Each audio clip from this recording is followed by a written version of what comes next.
Myongho tells Jin that if should have said something if he was learning marital arts instead of arithmetic. Jin notices a knife in Myongho's hand. "You're usually quick on the uptake, so what's going on?" he asks. Myongho calms himself by thinking that his opponent is none other than the pushover Jinyeon, so he decides to attack, saying that the one who strikes first wins.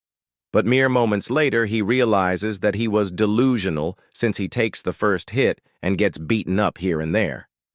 Jinyeon smiles, saying that second strike wins, before using the electrifying his opponent. Meanwhile, the gatekeeper hides himself and is thinking that someone's gonna get killed for real today. After some time, Jin tells Myongho to wake up. Myongho smiles as he says that he is fine even after taking the hits. In the meantime, while lying on the ground, he is thinking, what the hell did Jinyeon did during his recovery time? Did he fake it and secretly train instead? No way. Did he do all that just for revenge? That's when he realizes that he's done for, since Jin is totally out for revenge. Myongho chances his attitude very swiftly. "Hey, buddy, besides the key, is there anything else you want? Just say the word," he says in a sweet voice. He says that he did beat Jin a little, but still they are friends because they share a special bond. He hugs Jin, while saying that from now on he will never beat him up or shake him down. Jin tells him to let go or else he might puke. Myongho repeats with a smile on his face that they are real friends. No, in fact, they are sworn brothers. To make it more genuine, he also tells the twin to treat him with respect like a big brother and to congratulate Jin on his change too. The two brothers who were previously beaten up congratulates Jin, saying that he has gotten strong. Myongho smirks, thinking Jin has a tendency to wag his tail the moment someone acts like his friend. He thinks that once he is out of this mess, he is taking the twins and getting out. As long as it's just them, settling down will be easy. Once you call someone your sworn brother, it's for life, you twins. Okay with that? Jin asks. The twin looks at Myongho. Myongho asks them, why are they looking at him? They are brothers now, so the answer should be obvious. The twins vow that, from now on, they will serve Jin as their big brother. Well, now that the situation is fully staged, Jin reveals his true intention by saying that now that they are brothers, they need to select the eldest brother. He tells the twin to wait outside. He and Myongho will decide and tell them afterwards. Myongho flinches for a moment, and just like that, he is left alone by the twins. By this time, Myongho has already gotten a hint about what Jin was really after. It wasn't money, it wasn't the keys of the vault, it was the twin brothers. Jin says that from now on, he will lead the twins and train them properly. Myongho countenance changes. He tells Jin to take all of his assets instead. You beat me up out of nowhere, and now you're taking the twins too. What do you expect me to do? Go out and get beaten to death, he shouts, telling Jin to kill him. Without hesitating for a moment, Jin starts to beat Myongho ruthlessly, and this time, it actually is hurting Myongho since he coughs blood. He realizes that this is where he dies. He shouts, asking not to kill him, and he will give the keys. Then Jin just throws Myongho out towards the twin. The twin asks Myongho, whether did he lose?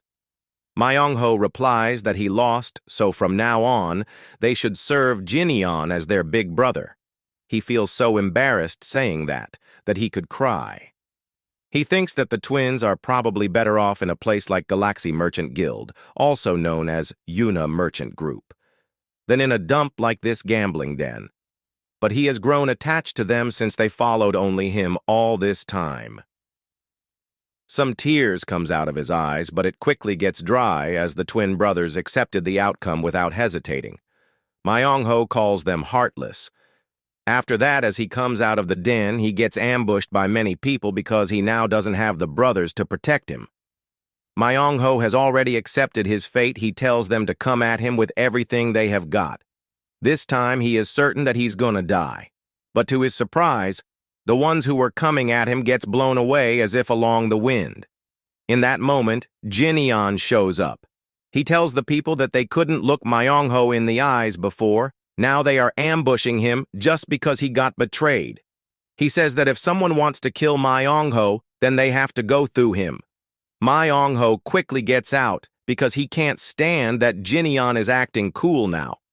Later, the twin brothers, while working, says thanks to Jin for saving and sparing their brother, Myung-ho. Anyone who's been to this gambling den always wondered why the twins followed Cheol Myung-ho.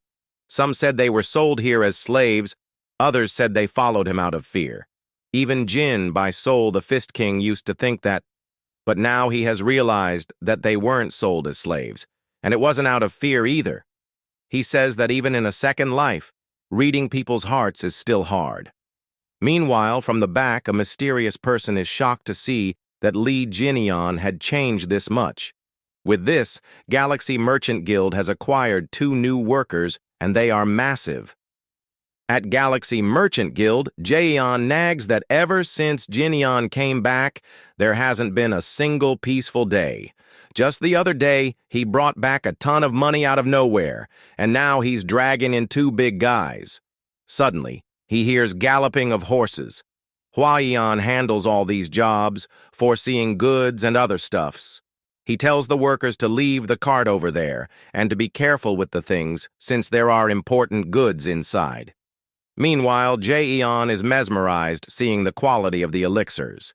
He sees that even the rare elixirs people line up at dawn to get their hands on are here. I ordered them. Their father speaks up from the back. Hwa-yeon shouts, telling his father that going outside is still too much for his health. Lee Seong-min says that he is feeling much better. "Father, what are you going to do with all these elixirs?" the youngest asks with enthusiasm, wanting to hear a pleasant answer. He thinks that his brother Jin only asked for 1, but their father bought this much. Surely there might be some for him too. Soon enough, his optimism shattered as Seong-min says that these are all for his brother. "For Big Brother? All of this?" he shouts. "That's right. You think just 1 elixir's going to change our fate?" his father asks. He says that considering how much they have spent on the Gu family and the lesser immortal sect, this isn't even a huge expense. Moreover, he has also sent letters to the heads of their regional branches, old friends, and the great merchants he respects, told them that they are buying high-quality elixirs in bulk to overcome their company's crisis. In addition, he says that if their company falls, they'll suffer too, so they'll take it seriously. Lee Seong-min says that bringing Gu Yang-hu in as captain of the escort was his mistake, so he needs to at least clean up that much. The vice captain replies, saying, "That's a wise decision. Sir, the young master is sure to become a great warrior." Hwa-yeon also agrees to it, saying that their big brother is amazing. All of them started signing praises of Jin, all while ignoring Jaeon. "This is great. What a perfect opportunity." Lee Seong-min says while smirking that he finally gets to blow through all the money he has saved up his whole life. Jaeon gets really confused seeing the sudden change in attitude of others. Later, he is getting pissed off thinking about the incidents earlier. "Father, what about me? What about my elixir?" he asked. Seong-min answers his question with another question. "Do you even need one?" Seong-min asks. At present, Jaeon is getting insane as wherever he goes. It's always Jin. Why does he get an elixir and I don't? He asks himself. He says that it's discrimination and thinks, what kind of miraculous encounter did my brother have? As he is thinking about it, he feels someone approaching him, so he looks back and sees that it's Jin running at high speed while saying that he is out for a walk. A walk? Jaeon repeats, thinking that how can someone call it a walk when he is dragging a massive boulder along with him? By seeing it, he realizes that his big brother is really putting the effort. For some reason, he now has a determined look in his face. He starts training again, all while reminiscing the scenes of when his brother defeated the captain of Uyang clan. He gets a little depressed that his sword style doesn't feel and matches like his brother's. Suddenly, his brother spawns out of nowhere, so he gets startled. Jin gives the Jaeon the sword, telling him to try replicating it with your sword because he copied Gu Yanghu's final move pretty well. It angers the youngest because he now knows that his brother was watching him the whole time. He then shows the final move again, and he is pretty satisfied with the outcome, but Jin says that that's how sloppy Gu Yanghu's stab was. Jae-eon loses his cool and looks back, but instantly he is greeted with a punch, which he is able to block. The attack doesn't stop there. Jin continues to attack while mentioning Jae-eon's shortcomings. He says that Jae-eon let his guard down once he closed the distance. Jae just panicked and just kept defending. The youngest tells Jin to stop suggesting that they should talk this out, but he sees that Jin isn't listening.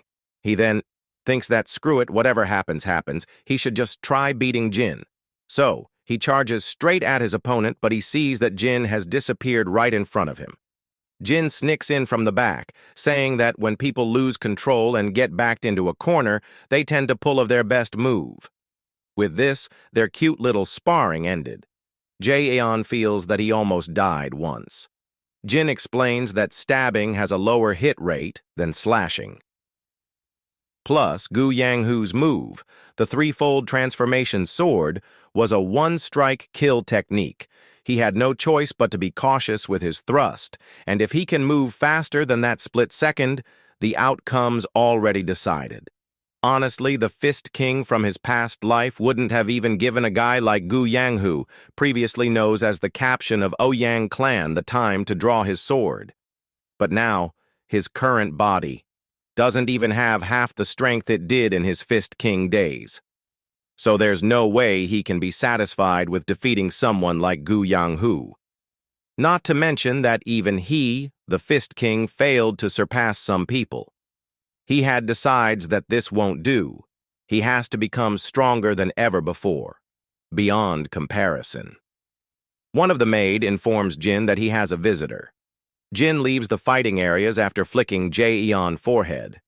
Later, we see three people having a conversation. One of them is Gu Wung. He says that he saw it with his own eyes. He was totally drunk the other night, passing by Cheol Myongho's gambling den, and then he saw Lee John with a healthy body. So what? One of the asks. He replies that then he puked, and when he looked again, their young master was gone. Two of them didn't believe in Gu Wung and opened the door, expecting that they should see their young master still the same as ever. Immediately after opening the door, they closed it. All of them gets utterly shocked. This is too much for them to handle. They say that Jin is so indifferent. Amidst their conversation, Jin opens the door with a scary look in his face. He orders the maid named Myo Yang to take the twins to the common dining hall. They'll eat a lot, so he tells her to give them the big dishes. Lastly, he tells them who, without informing, opened the door to come inside.